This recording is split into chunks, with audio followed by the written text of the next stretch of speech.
Bismillahirrahmanirrahim. Assalamualaikum warahmatullahi wabarakatuh. Alhamdulillahilladzi anzala sakinah fi qulubil mu'minin liyazdadu imana ma imanihim. Asyhadu an la ilaha illallah wa asyhadu anna Muhammadar Rasulullah. Allahumma shalli ala Muhammad wa ali Muhammad la nabiyya ba'da. Alhamdulillah sahabat-sahabat yang pagi semua yang pagi hari ini menyimak di MQ FM, yang menyimak di MQ TV, yang menyimak di berbagai media sosial agim lainnya. Semoga pada pagi hari ini kita dilimpahkan rasa syukur yang berlimpah.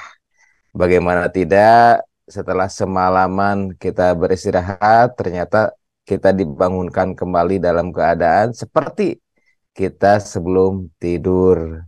Ketika kita tidur, maka Allah pelihara tubuh kita ini tuh. Kita hanya mau tidur, tapi Allah memberikan pemeliharaan terbaik. Sampah-sampah metabolisme, sampah hasil ketika kita berpikir, bekerja di otot, di tulang, di daerah perut dan sebagainya, ya. Sampah-sampah sisa untuk beraktivitas, ternyata Allah buang dan Allah bersihkan. Nah, sahabat-sahabat semua, saking sayangnya Allah kepada kita, maka Allah pun ber apa namanya memelihara tubuh kita ini dengan menggantikan berbagai macam kerusakan yang terjadi. Sel yang ada di lidah kita, yang ada di mulut kita setiap 12 hari, 13 hari itu diganti. Sel yang ada di saluran pencernaan rata-rata 2 minggu itu diganti. Jadi bukan sel-sel yang lama bertahun-tahun, enggak. Tapi Allah pergantikan. Lebih dahsyatnya lagi sel yang ada dalam darah kita. Ada yang umurnya 8 hari, ada yang umurnya 13 hari, ada yang umurnya 120 hari seperti sel darah merah. Sel darah putih ada umur yang 12 hari, ada yang umur 8 hari. Allah pergantikan terus tuh. Dan setiap pergantian itu tidak mengganggu fungsinya. Contoh misalnya saluran pencernaan. Sel di dalam lapisan yang terluar, mukosa, itu diganti ada yang 8 hari, ada yang 12 hari. Tetapi pergantian itu tidak mengganggu sistem pencernaan yang kita miliki. Makan tiap hari ya iya, makan tiap jam ya iya, begitu ya. Tidak ada pengumuman, usus tidak bisa dilewati, sedang ada dalam perbaikan. Emang jalan tol. Jadi pergantian demi pergantian yang telah Allah pelihara pada tubuh kita ini ternyata tidak mengganggu fungsi yang keseharian kita manfaatkan dan kita gunakan. Maha suci Allah dan maha sayang Allah kepada kita. Ibu, bapak, sahabat-sahabat MK pagi semua, seharusnya rasa syukur ini berlimpah ketika kita bangun tidur. Kita ingat kembali bagaimana penglihatan kita kembali pada normal. Kemudian pendengaran kita juga masih mendengar. Perabaan kita juga masih ada. Kemudian kita juga masih bisa berpikir dan sebagainya. Jadi intinya bagaimana dalam sehari itu ketika kita bangun tidur, maka kita limpahkan rasa syukur yang begitu banyak. Baik. Ibu, bapak, sahabat-sahabat semua, kajian kali ini kita masih melanjutkan kajian kemarin ya. Ya, kajian kemarin kita mengkaji tentang 7 juru sehat senior ya. Jadi bagi bapak ibu yang saat ini mungkin lansia atau bagi yang akan memasuki lanjut usia atau bagi mereka yang mempunyai keluarga yang lansia, semoga informasi ini bermanfaat ya. Saya sedikit ringkas pertemuan kemarin ya. Jadi ibu bapak semua kalau mendengar kata-kata lansia, apa saja sih yang terpikir begitu ya? Yang terpikir apa bu, pak? Yang terpikir kalau dengar kata lansia? Nah, ternyata macam-macam tuh. Ketika mendengar kata lansia, ternyata pertama kali yang terpikir adalah sisa sisa kemampuan fisik, sisa pemikiran, sisa waktu hidup, dan lain sebagainya, ya. Kemarin telah kita bahas ya, padahal kita nggak pernah tahu kapan jatah umur seseorang sehingga dikatakan sisanya itu tinggal berapa, kita tidak pernah tahu. Kemarin juga telah dibahas ketika dikatakan bahwa lansia itu adalah sisa-sisa pemikiran, justru pada lansia mereka mempunyai pengalaman hidup yang jauh lebih panjang dibanding usia sebelumnya.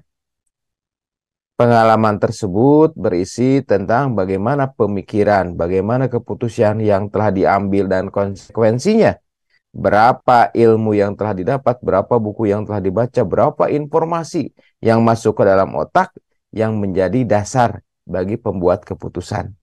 Ya, sehingga rata-rata kalau ada keputusan-keputusan penting, rata-rata ya. Kadang-kadang suka minta pendapat kepada siapa? Kepada yang sudah senior, sudah sepuh. Karena dengan pengalamannya diharapkan mempunyai pertimbangan yang jauh lebih banyak dan lebih matang. Betul ya? Jadi jangan lagi beranggapan ketika mendengar kata lansia itu kita beranggapan sebagai sisa umur, sisa waktu hidup, dan sisa-sisa lain. Rubahlah mindset kita bahwa usia senior adalah di mana usia mempunyai pengalaman yang begitu banyak, rentang waktu untuk memberikan kebijakan itu akan lebih bijak, kemudian juga memori yang dia miliki, data-data yang dimiliki jauh lebih banyak dibandingkan usia-usia sebelumnya. Sehingga ketika kita mendengar kata lansia, maka yang ada dalam pikiran adik kita adalah pengalamannya lebih banyak, kemudian ilmunya kemungkinan lebih banyak, kemudian lagi intuisi semakin terasah, ya. Baik, Ibu Bapak semua, hal-hal yang menyangkut lansia pada pekan kemarin diantaranya adalah aspek psikis dan aspek fisik, ya. Di mana aspek psikis rata-rata mempunyai kendala, merasa ketakutan, kesepian, begitu ya. Kemudian juga kalau kita lihat perubahan-perubahan yang terjadi, punten saya share screen sedikit. Punten. Ini mungkin di antara perubahan-perubahan terjadi, Ibu Bapak semua dirangkum. Ada bagian fisik, ada bagian kejiwaan, ada masalah sosial, ya. Ini secara umum, ya.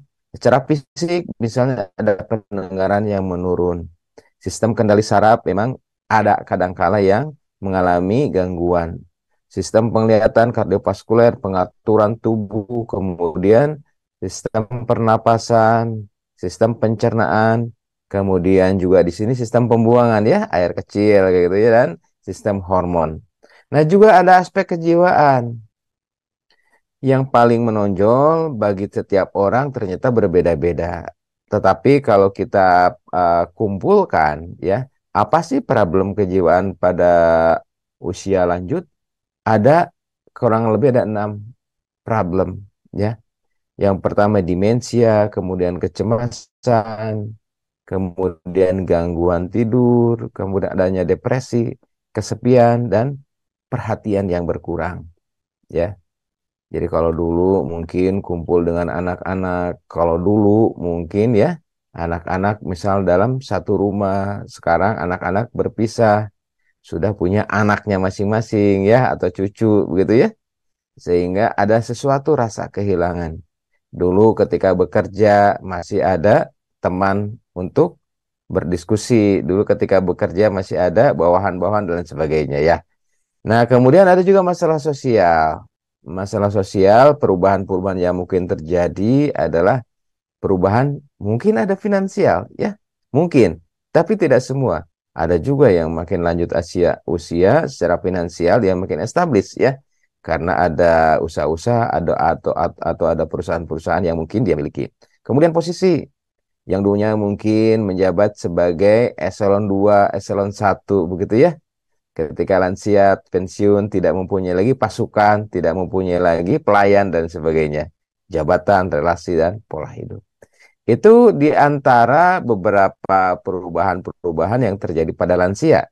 Sehingga ketika kita tahu permasalahan ini yang terjadi pada lansia, maka kita bisa mencari cara untuk mengatasi. Misalnya, ketika lansia itu mempunyai problem kesepian, ya, maka harusnya ada cara bagaimana kesepian itu sudah supaya tidak menjadi beban kejiwaan bagi dirinya. Apakah misalnya ada perkumpulan pensiunan, misalnya bank tertentu gitu ya, perkumpulan pensiunan ini adalah salah satu cara untuk meningkatkan kebersamaan dan untuk mengurangi rasa kesepian, ya. Kebersamaan-kebersamaan seperti itu bisa menjadi salah satu solusi. Demikian juga misalnya dengan gangguan tidur. Gangguan tidur saya pernah menyajikan beberapa penelitian ya di MK pagi ini bagaimana pengaruh dibacakannya Al-Quran menjelang waktu tidur terhadap kualitas tidur yang dilakukan di panti jompo. Jadi sebelum waktu tidur diperdengarkan tuh pakai sound system yang apa namanya di tiap kamar-kamar begitu ya. Ternyata dengan dibacakannya Al-Quran memiliki kualitas tidur lebih baik dibandingkan dengan tanpa didengarkan bacaan-bacaan Al-Quran. Itu diantaranya, Ibu Bapak semua. Nah, kalau kita perhatikan apa namanya kualitas-kualitas masing-masing lansia, ini memang berbeda-beda. Setiap lansia mempunyai pengalaman, keilmuan, dan apa namanya posisi yang berbeda-beda dalam kegiatan-kegiatan sebelumnya.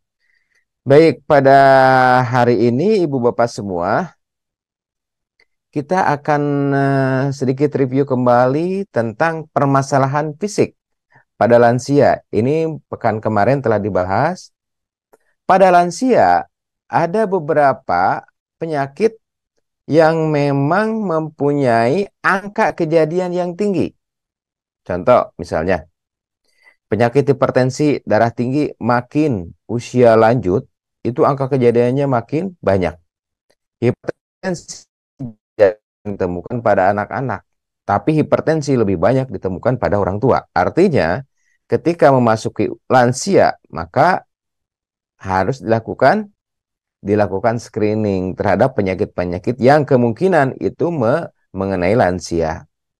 Nah, kemarin telah dibahas bagaimana kita mencari penyakit pada orang tua ya. Kenapa dok penyakit harus dicari? Nanti takut dong. Nanti ketahuan dong penyakitnya ya. Justru penyakit yang ditemukan saat atau pada fase dini, maka penyakit tersebut akan lebih mudah untuk dikendalikan. Kalau kita lihat juga ketemu harimau yang unyu-unyu begini ya, yang lucu-lucu begini menggemaskan, amat mudah untuk mengendalikan, ya kan? Mengurus harimau kecil seperti ini, mengendalikan harimau seperti ini lebih mudah daripada mengendalikan harimau yang sudah dewasa.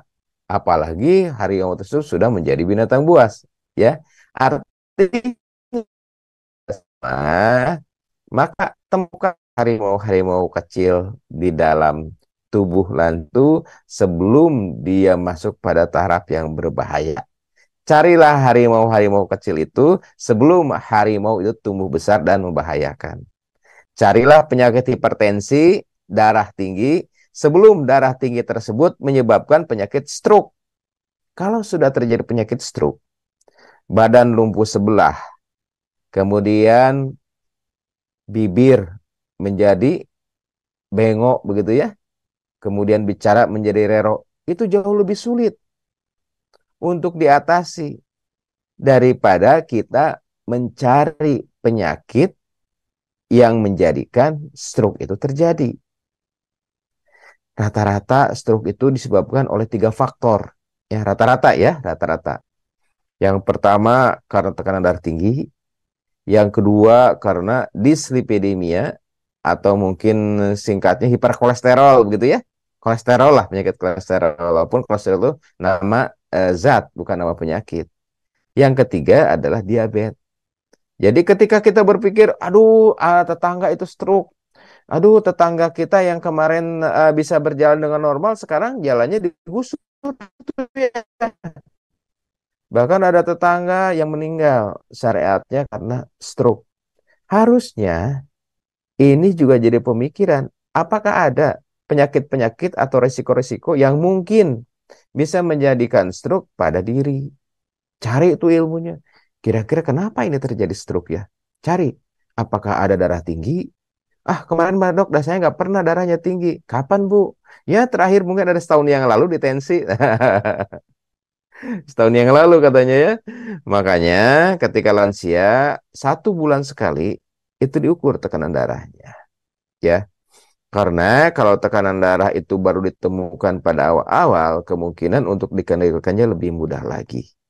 Jadi ukur tuh tekanan darah, apakah tekanan darah itu sudah dicek setiap bulan ataukah belum. Ibaratnya kita menemukan harimau yang unyu-unyu kayak begini ya. Cek lagi gula darahnya ya. Apakah gula darahnya tinggi 200 atau misalnya 200 atau 300 bahkan 400. Segera diatasi supaya apa? Supaya tidak menimbulkan penyulit-penyulit akibat gula. Kan penyakit gula itu bisa merembet, ya, merembet ke penglihatan, jadi buram, disebut neuropati, apa namanya, diabetik, retinopati, punten, retinopati diabetik. Kemudian kaki menjadi kebas-kebas, menjadi baal-baal, bentuk kaki menjadi tidak normal, ya, neuropati diabetikum. Kemudian ke ginjal tuh, tempat cuci darah, mengalami gangguan, disebut nefropati diabetik, merembet kemana-mana, luka susah sembuh, kemudian resiko terjadinya impotensi. Dari mana? Dari diabetes. Nah, diabetes itu tidak ujuk-ujuk terjadi, tapi ada yang disebut dengan prediabetes, ya, di mana gejala-gejala sudah mulai muncul, di antaranya polidipsi, poliuri, polipagi, pruritus, ya, parestesi, banyak makan, sering haus, sering kencing, ada baal-baal, ada juga kesemutan. Itu gejala-gejala yang pertama kali muncul tuh, ya, gejalanya yang sering haus, kemudian sering lapar. Nah, dilakukanlah cek. Kapan dicek? Cek gula darah 3 waktu, teman-teman ya. Gula darah puasa, gula darah sewaktu, dan gula darah 2 jam setelah makan. Tiap 3 bulan dicek juga kadar HbA1c. Nah, dengan pemeriksaan tersebut kita bisa mawas diri. Oh, ternyata sudah mulai naik nih gula.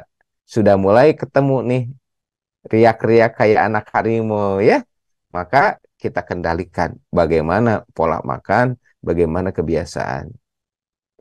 Artinya ibu bapak semua, ketika kita tahu ada potensi penyakit yang bisa menjadikan penyakit yang berat, ketika kita bisa melakukan screening, nah, katanya nanti ada ini ya, ada mapping, ada screening, ada 2 kata kunci supaya kita bisa tahu penyakit yang mungkin menjadikan sumber malapetaka, yaitu kita lakukan mapping dan screening. Jadi cara mencari penyakit pada lansia itu ada 2 ya, ada mapping, kemudian ada screening. Kita ulas sedikit, Kunten ya.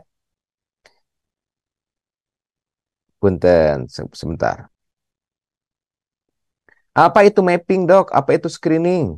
Ibu bapak semua, ketika kita berbicara tentang penyakit, ya, tentang screening, tentang mapping, maka penyakit tersebut juga menjadi salah satu apa namanya, upaya agar kejadian penyakit tersebut bisa diprediksi sebelumnya, bisa diperkirakan, ya. Ketika kita bisa memperkirakan penyakit tersebut, maka kita akan bisa melakukan pencegahan. Kita mencari harimau sejak anak-anak, bukan diterkam harimau karena kita tidak mau mengenali harimau sejak anak-anak. Nah, jadi seperti ini Ibu Bapak semua ya. Jadi pertama adalah mapping, yang kedua adalah screening. Kuncinya ini ya. Apa yang di mapping, ada yang screening. Ya, punten Ibu Bapak, karena ini penting ya. Mapping artinya membuat sebuah pemetaan. Apa yang harus dipetakan? Ya, kalau nggak salah Bibi itu penyakit gula. Bahkan salah seorang dari anaknya Bibi itu mungkin dirawat karena penyakit gula, penyakit diabetes punten ya. Nah, kita tahu bahwa ada faktor herediter yang menjadi faktor risiko untuk terjadinya penyakit diabetes. Walaupun faktor herediter itu sebetulnya angkanya rendah ya, di bawah 50%. Tetapi dengan adanya penyakit diabetes pada keluarga ini menjadi sebuah warning ya bagi kita. Bagaimana caranya? Ya, dipetakan aja dulu bahwa ada kemungkinan penyakit gula. Ada lagi misalnya penyakit yang terkait dengan, kalau kita istilahkan mungkin ya, penyakit alergi atau penyakit yang terkait dengan hipersensitivitas. Ada juga penyakit dengan kelainan pendarahan, misalnya penyakit hemofilik. Istilahnya, sependek kata, kita cari penyakit-penyakit yang di keluarga, kemungkinan penyakit tersebut itu mapping penyakit di keluarga. Oh iya, katanya nenek itu dulu pernah dioperasi tumor payudara. Nah, sekarang cucunya atau anaknya mempunyai mempunyai kewajiban untuk apa? Melakukan mapping ya tentang tumor payudara. Di antaranya seperti itu ya. Nah, nanti kita masuk ke screening. Kemudian yang mapping berikutnya, pemetaan berikutnya adalah pekerjaan yang biasanya dulu bekerja di daerah pertambangan mungkin mempunyai resiko terhadap penyakit paru-paru ya. Yang dulunya bekerja di pabrik-pabrik yang terkait misalnya pengolahan industri kimia begitu ya. Mungkin ada penyakit-penyakit di liver. Ini juga harus diperhatikan. Kemudian riwayat penyakit terdahulu, dulu pernah misalnya punya penyakit hepatitis, hepatitis B, hepatitis C, hepatitis D, begitu ya. Ini juga harus diperhatikan karena penyakit tersebut mempunyai resiko di kemudian hari, yaitu tumor liver, ya. 8 hari yang lalu saya mengoperasi seorang bapak yang mempunyai apa namanya nodul atau benjolan di livernya. Karena dia mengeluh nyeri, kemudian di USG, kemudian di CT scan, ternyata ada nodulnya, kemudian saya buka, operasi, kemudian saya ambil sampel. Ya, memang sudah diperkirakan karena beliau itu mempunyai riwayat penyakit hepatitis B ketika usia 20 tahun. Artinya ibu bapak semua orang tersebut mempunyai resiko terjadinya kanker liver. Setelah dibiopsi ternyata memang kejadiannya demikian.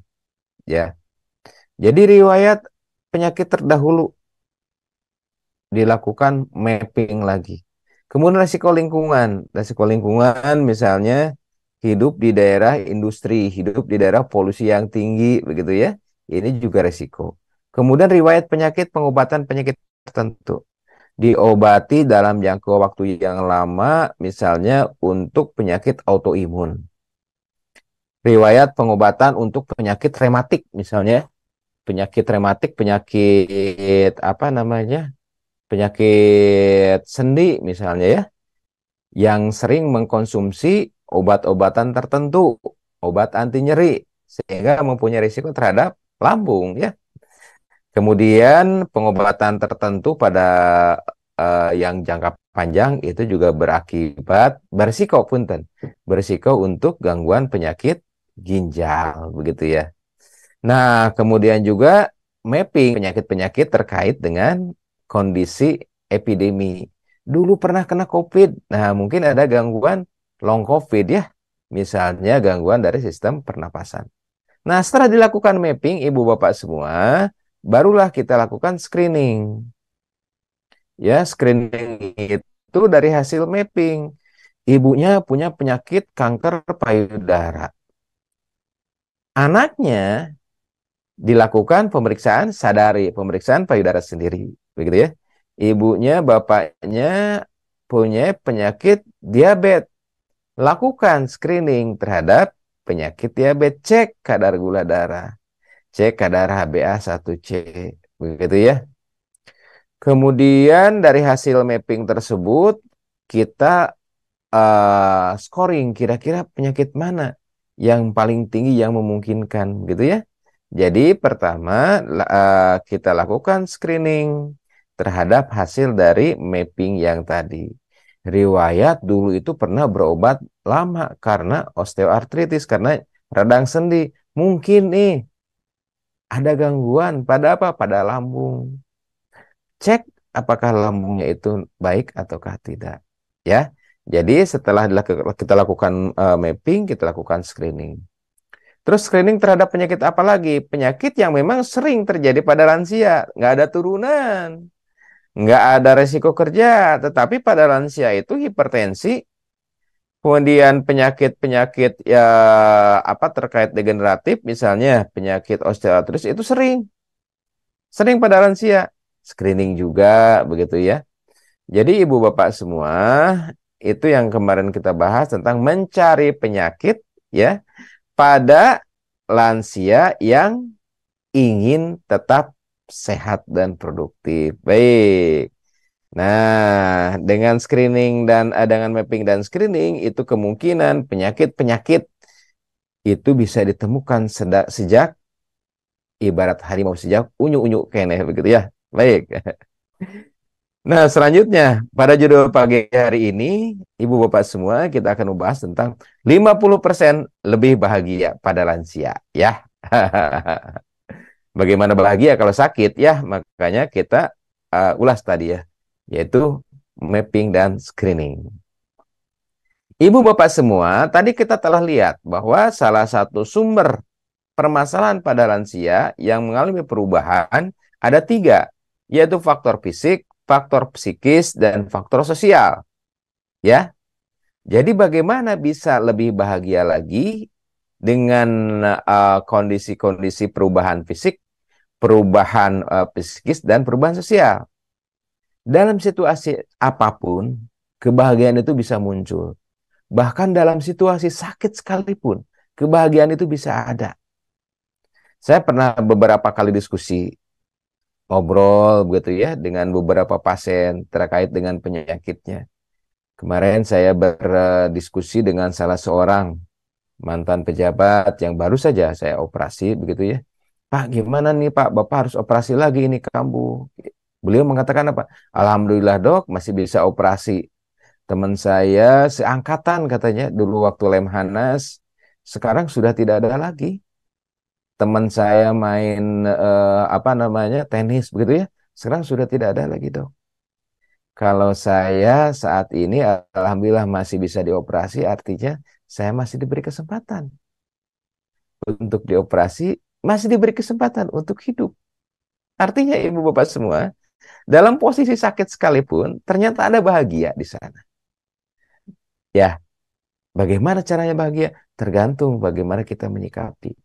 Andai kata bapak tadi dioperasi merasa dirinya itu apa namanya, wah udah tua dok, kemarin sudah dioperasi yang kanan, sekarang operasi lagi yang kiri. Operasi itu stres dok, operasi itu menjadi beban bagi saya dok. Bisa sih bapak berkata seperti itu, bisa. Tetapi yang dikatakan bapak mantan pejabat tadi ya, dia memandang dari sisi positif segala sesuatu. Alhamdulillah dok, saya bisa dioperasi, artinya saya masih ada kemungkinan untuk sembuh. Kemarin beberapa bulan yang lalu begitu ya, saya lupa lagi, teman lemhanas saya sudah wafat, sudah meninggal, gitu ya. Teman tenis saya sudah wafat, sudah meninggal. Alhamdulillah. Ternyata kalau saya sekarang masih bisa dioperasi, artinya saya masih ada, begitu ya. Peristiwa sama bisa disikapi berbeda-beda, ya. Jadi sebetulnya kalau kata kita ingat ya, bukan letak pada masalahnya, tetapi terletak pada bagaimana kita menyikapi masalah tersebut. Baik, kita akan coba sekarang bagaimana 50% lebih bahagia. Dok, yakin 50? Ya, 50 perkiraan aja. Bisa kurang, bisa lebih, tergantung dari bagaimana kita bersikap terhadap problematika. Baik, kita akan coba telusuri ibu bapak semua, ya. Jadi bagaimana sih meningkatkan kebahagiaan pada lansia?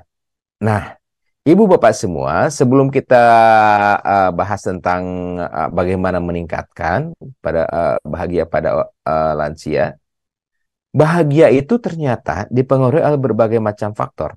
Ya, ini sumber dari salah seorang peneliti, ya, yaitu yang bernama Sonya. Penelitian ini dirilis tahun 2005.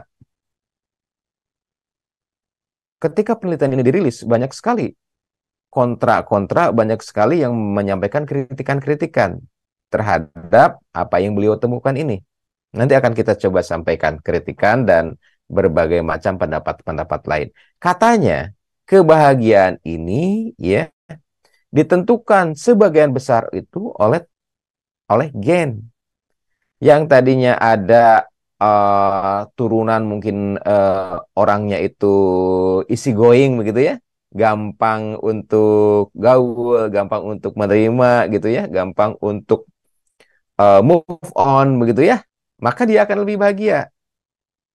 Jadi faktor gen itu 50% katanya. Ada yang mengatakan lagi kalau misalnya turunannya itu memang turunan orang-orang yang gampang stresan begitu ya, mungkin tingkat kebahagiaannya itu bisa dipengaruhi oleh faktor-faktor yang diturunkan tadi. Nah, ada 10% faktor yang terkait dengan masalah bagaimana dia bergaul, bagaimana dia interaksi dengan lingkungannya, bagaimana dia mempunyai lingkaran-lingkaran komunikasi dan sebagainya. Kemudian 40% dipengaruhi oleh bagaimana dia berbuat, bagaimana dia berpikir, bagaimana dia bertindak. 40% katanya. Ya. Jadi ibu bapak semua, kalau kita secara teori ya, dok, katanya kalau bahagia itu bagaimana rasanya? Kalau misalnya kan tadi bagaimana kita menyikapi dari masalah, ya. Bagaimana mungkin fisik sehat, kemudian pikiran bagus, tapi hati gundah gulana. Tapi hati itu tidak tenang. Apakah mungkin bahagia? Di mana faktor hati di sini? Nah, di sini nggak ada, teman-teman. Ya, ini saya sampaikan ya, bukan berarti saya menyatakan bahwa ini 100% benar, enggak. Cuma saya sampaikan ini ada loh penelitian seperti ini. Saya pernah membuat suatu tulisan ketika ditugaskan oleh salah seorang dosen dulu ketika saya kuliah di IAIN. Alhamdulillah, semoga guru-guru saya di IAIN Cirebon dalam keadaan sehat. Alhamdulillah, saya dapat banyak sekali ilmu di sana. Salah seorang dosen filsafat, salah seorang guru besar dari LIPI, beliau mengatakan begini, Pak Dokter, karena tahu saya dokter ya yang ambil kuliah saat itu. Coba teliti. Di dalam buku-buku fikih katanya, niat itu selalu nomor satu. Di dalam kitab-kitab fikih apapun, niat itu selalu menjadi penentu. Ya, saya coba misalnya di buku kitab Safinatun Najah. Niat itu pasti menjadi nomor satu. Dan niat itu menjadi penentu bagi sah atau tidaknya ibadah. Dan niat itu menjadi barometer. Ibadah apa yang dilakukan. Sholat sunat 2 rakaat barusan. Bisa sholat subuh, bisa juga sholat qobliyah kan. Yang membedakan niatnya. Nah, saya coba teliti tuh.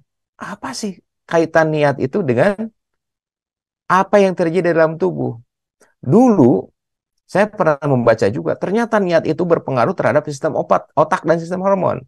Ketika kita niat mengerjakan sesuatu, begitu ya, misalnya ingin mencari kunci, niat ingin mencari kunci, maka otak itu mengkondisikan gambar kunci jadi muncul, kemudian juga letak kunci itu kira-kira ada di mana jadi muncul, kemudian terkait dengan masalah-masalah kunci itu akan muncul di otak tuh. Akan terjadi filing datanya di otak tentang sesuatu yang diniatkan. Niat menyebut anak, pasti tuh muncul gambaran anak, gambaran mobil, motor, atau gambaran sekolahnya, atau gambaran tempat, muncul tuh filing data. Setelah itu muncul juga jam berapa, berapa lama, kemudian juga kira-kira di mana menjemputnya. Muncul tuh dari sebuah niat. Jadi Niat itu berpengaruh pada otak dan sistem hormon. Nah, saya teliti lagi tuh, cari berbagai jurnal. Ternyata niat juga berpengaruh terhadap ekspresi gen. Wah, Masya Allah. Jadi kalau kita meniatkan sesuatu bukan hanya pada otak, bukan hanya pada sistem saraf. Ternyata niat itu juga berpengaruh kepada protein yang dihasilkan oleh sel. Saya baca tuh beberapa jurnalnya. Jadi ekspresi gen di sini juga tergantung daripada bagaimana kondisi niat dan bagaimana juga kondisi hati. Nah, ekspresi gen pada mereka yang menerima, pada ridho, mereka juga mempunyai yang sabar gitu ya. Pada mereka yang syukur, ternyata ekspresi gennya itu berbeda. Jadi ibu bapak semua mungkin nih ekspresi gen pada orang yang mempunyai kerelaan, ketenangan hati, orang yang dipenuhi dengan rasa syukur, istighfar dan sabar itu akan menghasilkan protein yang berbeda yang diekspresikan oleh gen. Ya, itu ya ibu bapak semua. Nah, ada juga yang mengkritik tuh. Ternyata kebahagiaan itu bisa pengaruhnya macam-macam tuh. Ada yang disebutkan family time, ada yang disebut dengan bagaimana hubungan sosial, kemudian juga bagaimana menolong orang tuh ya. Menolong orang, membantu orang, dia merasa sebagai sumber kebahagiaan. Baik, ini variatif sekali teman-teman. Nah, kita masuk lagi. Ternyata kebahagiaan itu, kalau dilihat dari kurvanya, datanya, ada kecenderungan di mana level kebahagiaan pada usia 45 tahun ini jauh lebih rendah dibandingkan dengan usia 10 tahun, 17 tahun, 20 tahun. Saya lihat grafiknya itu memang rata-rata seperti ini, ya. Jadi kebahagiaan, ketenangan, kepuasan, rata-rata kepuasan, kebahagiaan itu paling rendah levelnya itu di usia 40-50. Ini statistik ya. Dan setelah 60-70 tahun, ternyata ke angka kebahagiaan itu meningkat. Ya, ada yang disebut dengan U curve. Jadi seperti huruf U begitu ya. Rata-rata demikian. Saya juga mencari beberapa data lain, rata-rata seperti ini teman-teman. Jadi katanya kebahagiaan yang paling rendah itu saat usia 40-50 tahun. Katanya dari data-data itu. Wallahu alam. Ya, ini dari hasil beberapa penelitian. Nah, selanjutnya Ibu Bapak semua, ini nih yang perlu kita kendalikan, yang perlu kita perhatikan. Ya, setiap penglihatan, setiap pendengaran, setiap penciuman, setiap perasaan, kemudian perubahan, setiap gerakan, itu bisa membuat bahagia orang, juga bisa membuat sebaliknya. Bisa membuat stres juga. Ya, stres, kemudian kecemasan. Baik. Nah, bagaimana caranya agar tingkat kebahagiaan itu tinggi? Ada 3 rumus, teman-teman semua. Yang pertama adalah cari 1001 alasan berbaik sangka kepada orang. Karena apa? Di antara sumber kecemasan, kegelisahan adalah suuzon. Ah, kenapa sih Bapak itu nggak kesenyum ya? Padahal biasanya tiap ketemunya apa? Tiap ketemu dia tuh senyum, tiap ketemu dia tuh bahkan ya ajak ngobrol dan sebagainya. Kenapa? Ketika ketemu tadi itu nyapa pun tidak, senyum pun tidak. Ketika dia beranggapan bahwa mungkin dia benci, maka ada suatu celah atau tabungan dia untuk merasa cemas. Begitu ya. Maka carilah 1001 alasan berbaik sangka kepada orang baik. Jadi kalau berbaik sangka kepada, waduh siapa itu ya yang buka-buka kunci di mobil saya? Oh jangan-jangan dia lagi eksperimen tentang apa namanya pembuatan kunci. Jangan itu mah. Udah jelas mungkin itu resikonya maling begitu ya. Jadi 1001 alasan berbaik sangka kepada orang baik. Ya. Kemudian yang kedua, dalam peristiwa apapun pasti ada kebaikan. Saya contohkan seperti tadi, Ibu Bapak semua. Seorang pasien yang dioperasi ketiga kalinya, gitu ya, yang dia utarakan adalah syukur. Alhamdulillah dok, saya ternyata bisa operasi. Ya, artinya masih ada kemungkinan sembuh. Sahabat saya kemarin Lemhanas wafat. Teman saya tenis wafat. Saya masih ada kesempatan untuk operasi. Artinya kesempatan untuk sembuh. ya. Jadi dalam peristiwa apapun selalu ada kebaikan yang ada di dalamnya. Kemudian selalu ada syukur, ibu bapak semua, ya. Syukur itu merupakan energi yang sangat luar biasa. Bagaimana syukur itu berpengaruh terhadap sistem hormonal, terhadap pada sistem saraf dan sebagainya. Baik, nanti kita akan coba kembali lagi pada slide ini, kita akan coba telusuri lagi ya. Nah, saya ingin mengatakan pada paparan kali ini, ibu bapak semua, bahwa saat ini pada lansia itu mempunyai kapasitas otak yang penuh dengan data.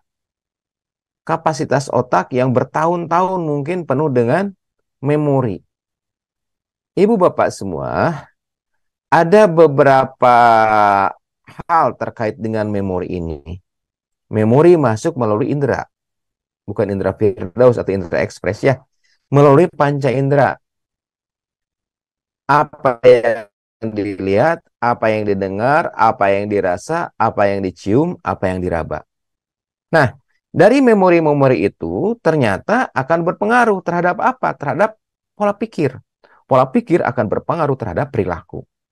Ketika kita dibanjiri dengan informasi-informasi, maaf ya, dengan informasi-informasi misalnya perdebatan atau misalnya rumitnya, punten ya maaf ya, antara satu kubu dengan kubu lain, antara satu kelompok dengan kelompok lain, antara koalisi dengan koalisi lain, antara satu apa namanya, punten ya, suatu kontestan dengan kontestan lain, pun ya, apakah itu dari pileg atau dari perkara, ternyata pertengkaran-pertengkaran atau dalam kata statement-statement yang sebagian statement-statement saling mencela, saling mencaci, saling memaki, saling menfitnah, itu masuk, kita baca, kita dengar, maka akan berpengaruh terhadap pola pikir kita.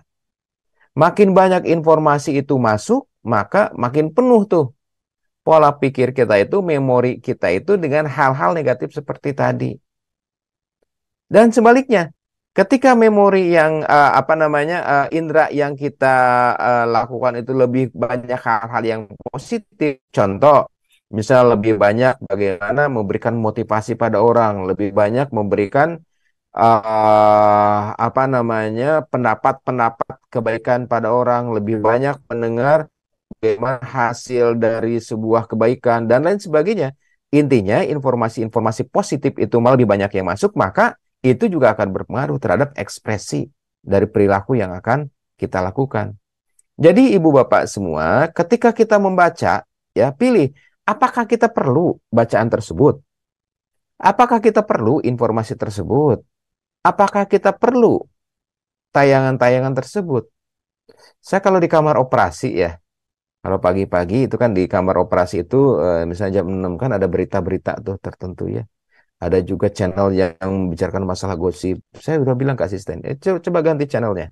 Coba ganti channelnya ya. Dulu mah kalau pagi-pagi itu jam 8 jam 9 ada Mamah Dedeh ya. Cuma Mamah Dedehnya sekarang pindah pindah apa namanya? Pindah acara gitu ya. Sambil operasi sampai dengerin Mamah Dedeh dulu ya. Jam 8 jam 9 di salah satu stasiun. Sekarang udah pindah lagi. Nah, perlu apa enggak kita informasi-informasi tersebut? Kalau misalnya itu dianggap perlu, ya pilih kira-kira informasi yang sumbernya dari mana. Karena apa ibu bapak semua, kalau kita jejali pendengaran kita, walaupun kita tidak berniat mendengar informasi tersebut, itu tetap akan masuk pada otak, ya, akan masuk pada short time memory. Jadi apa yang kita sensor, melihat melalui pendengaran, melalui penglihatan, melalui perabaan, kemudian melalui penciuman, itu akan masuk loh datanya ke otak. Ya, setelah masuk ke dalam otak, maka akan masuk ke dalam short term memory, memori jangka pendek. Di sini letaknya di lobus prefrontal, di sini.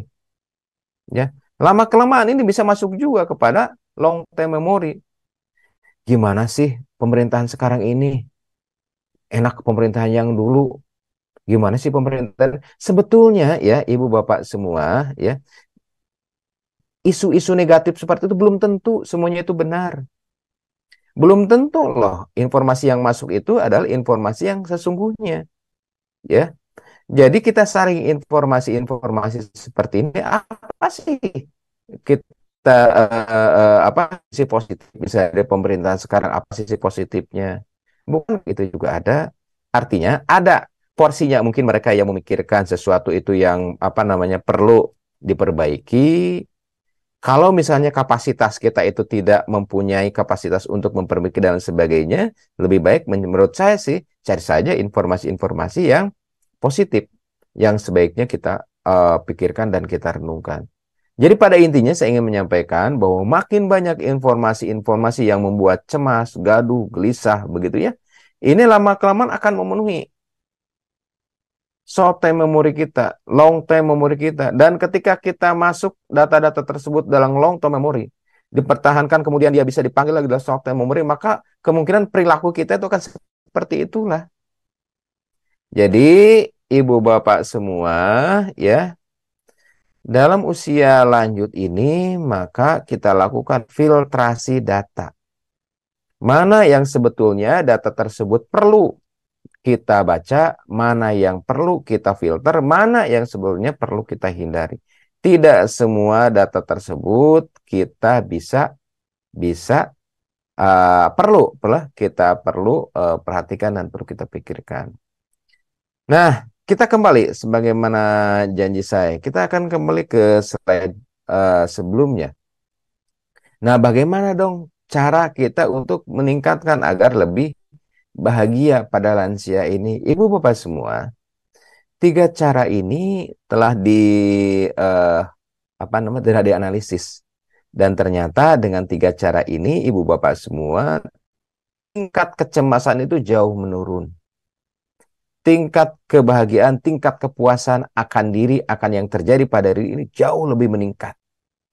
Ibu bapak semua, dengan mencari 1001 alasan berbaik sangka kepada orang baik, ternyata ini bisa menurunkan resiko stres, bisa menurunkan beban yang ada dalam pikiran, yang ada dalam mental kita itu jauh 50% lebih rendah. Ketika kita lihat seseorang yang saya contohkan tadi ya, yang biasanya negur gitu, sekarang gitu kok nanya pun enggak, ngelihat pun enggak. Ketika kita berbaik sangka, maka oh mungkin dia nggak ngelihat kita, nggak lihat saya. Oh dia mungkin ada sesuatu urusan yang sangat penting. Oh mungkin ketika ketemu saya itu mungkin dia lagi marah, sehingga kalau menyapa itu mungkin nanti nggak enak, ya, dan lain sebagainya. Jadi ketika kita mempunyai perilaku bagaimana rumus 1001 alasan untuk berbaik sangka kepada orang baik, maka tingkat kecemasan itu jauh akan lebih menurun. Ini dari beberapa penelitian juga memang hasilnya seperti itu, ibu bapak semua. Jadi rumus pertama agar kita lebih bahagia adalah bagaimana kita berbaik sangka kepada orang baik. Cari 1001 alasan untuk berbaik sangka kepada orang baik. Ya, itu yang pertama, ibu bapak semua. Ya, jadi kita lanjut yang kedua adalah pasti ada kebaikan. Semua boleh jadi sesuatu yang terjadi pada diri kita itu tidak sesuai dengan keinginan, boleh jadi yang tidak sesuai dengan keinginan adalah hal terbaik bagi kita. Wa asa an takrahu syai'a wa huwa khairul lakum, wa asa an tuhibbu syai'a wa huwa syarrul lakum. Wallahu ya'lamun wa antum la ta'lamun.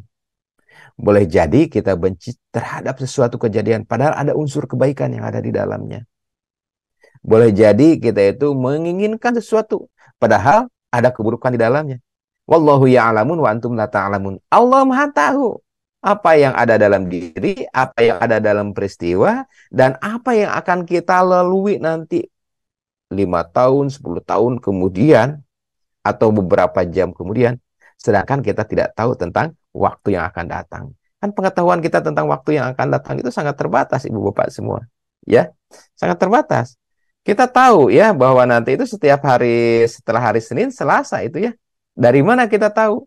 Dari prediksi, dari perkiraan. Tapi apa yang terjadi pada hari Senin, kita juga belum pasti tahu. Baru tahu dari mana? Dari prediksi atau dari perkiraan. Nah, jadi ibu bapak semua ya, ketika kita menyikapi peristiwa tersebut, pasti ada kebaikan yang ada di dalamnya. pastikan ya. Baik itu kebaikan karena terkait dengan misalnya tobat dan lain sebagainya. Dan yang ketiga adalah selalu ada syukur.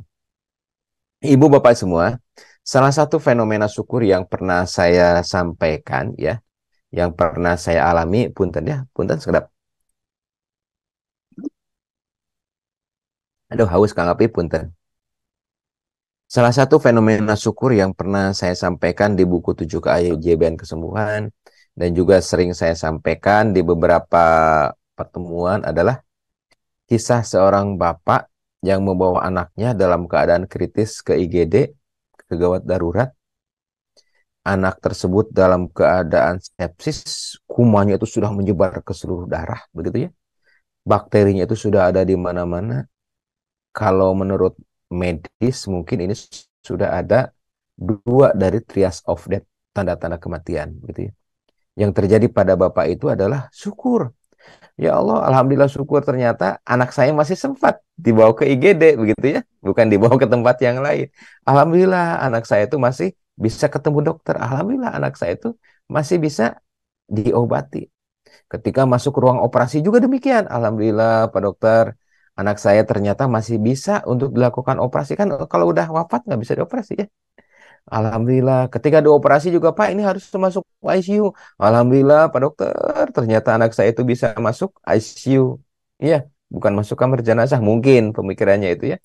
Ketika masuk ICU, kemudian dia masuk ruang perawatan dan sebagainya. Ada syukur, syukur, syukur, syukur terus. Jadi ketika dalam sesuatu, dalam peristiwa apapun selalu ada syukur, maka di sana ada penghargaan terbaik. Dan ketika syukur itu dilantunkan, maka syukur itu akan mengundang kebaikan demi kebaikan. Dan ketika syukur itu dilantunkan, maka syukur itu akan menutup azab. Ya, sebagaimana Allah beritakan di dalam Al-Quran, la in syakartum la azidannakum wa la in kafartum inna azabi lasyadid. Jadi ibu bapak semua, para lansia atau para calon lansia, berbahagialah ketika ibu sekarang lansia karena tidak semua orang masuk usia lansia, ya. Berbahagialah pada ibu bapak semua yang apa namanya? Yang bisa ya sampai saat ini bisa berkomunikasi, bisa melihat begitu ya. Berbahagialah karena apa namanya? Kebahagiaan itu ada letak pada diri kita. Bagaimana kita menyikapi masalah dan lain sebagainya. Baik. Ada waktu 3 menit lagi. Mangga yang mau diskusi, mangga silakan ibu bapak semua. Mohon maaf ya jika apanya video atau audio kali ini memang kurang terstandar. Baik, mangga. Aduh, Ibu Yuniarti, gimana kabarnya, Bu Ana? Alhamdulillah, udah lama nih kita nggak diskusi. Ya, Silakan, Ibu. Assalamualaikum warahmatullahi wabarakatuh, Pak Ustadz. Pak Dokter. Iya, iya, iya, iya, iya. Saya mantan Ya, Ustadz katanya. iya, Pak Dokter. Saya Gimana, izin. Bu? Alhamdulillah, Pak Dokter sehat. Saya izin bertanya, Pak Alhamdulillah. Dokter. Ya, baik, baik. Kalau misalnya saya kan punya penyakit lambung, terus ada apa gejala tumor juga, Pak Dokter. Jadi itu makanannya memang itu tidak boleh goreng-gorengan ya, tapi saya masih makan, Bos. Pak Dokter. Masih, saya tuh emang emang kurang dari dulunya kurang masih kurang suka sayur, Pak Dokter. Jadi Ya, eh, ya, ya. nggak boleh, emang emang kalau gejala tumor itu nggak boleh makan manis ya, Pak Dokter. Jadi kalau Ya, baik. Kita coba ya. Jadi gini, Bu. Bu, ada makanan itu prinsipnya halalan thayyibah.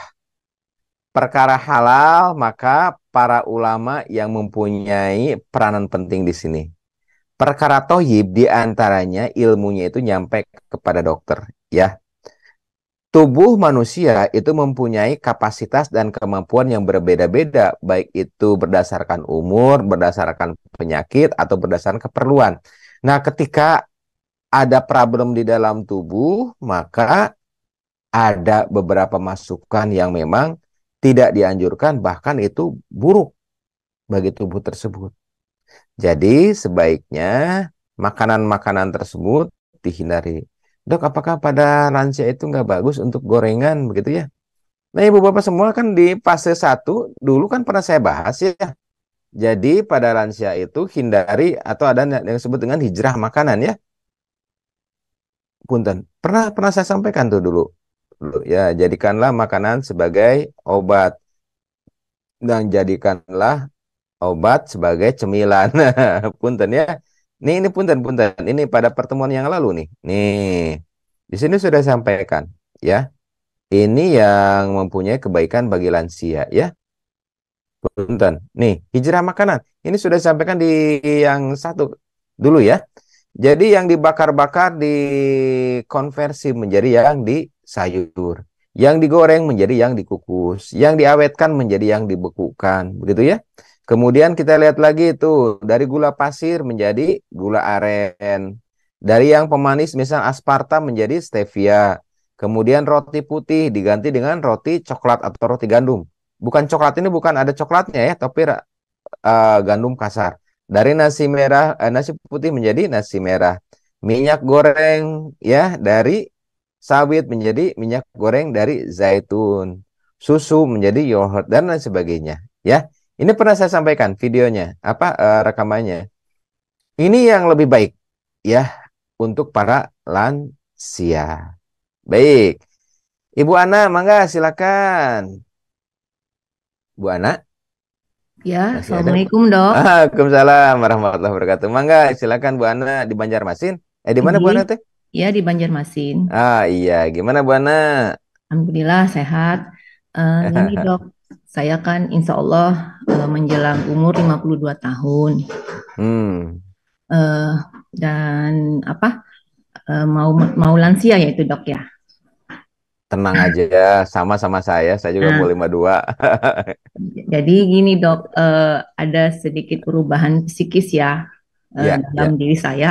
Apakah itu memang tahapan usia saya gitu?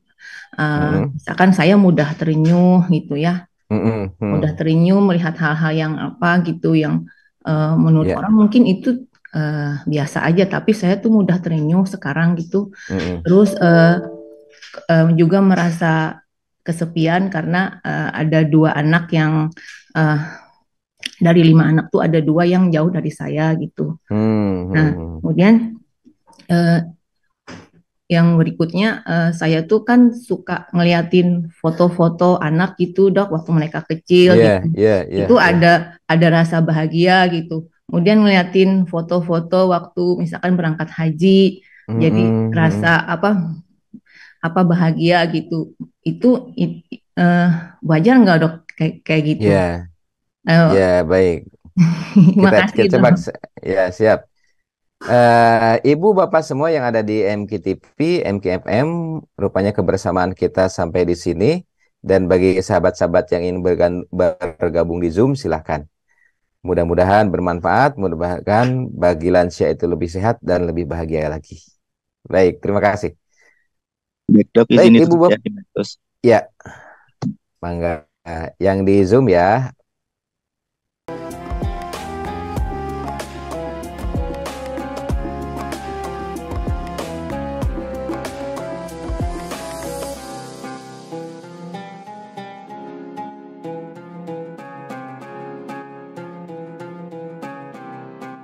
Jangan lupa, saya bilang sekalian, terus berlangganan di Darut Tauhid Official.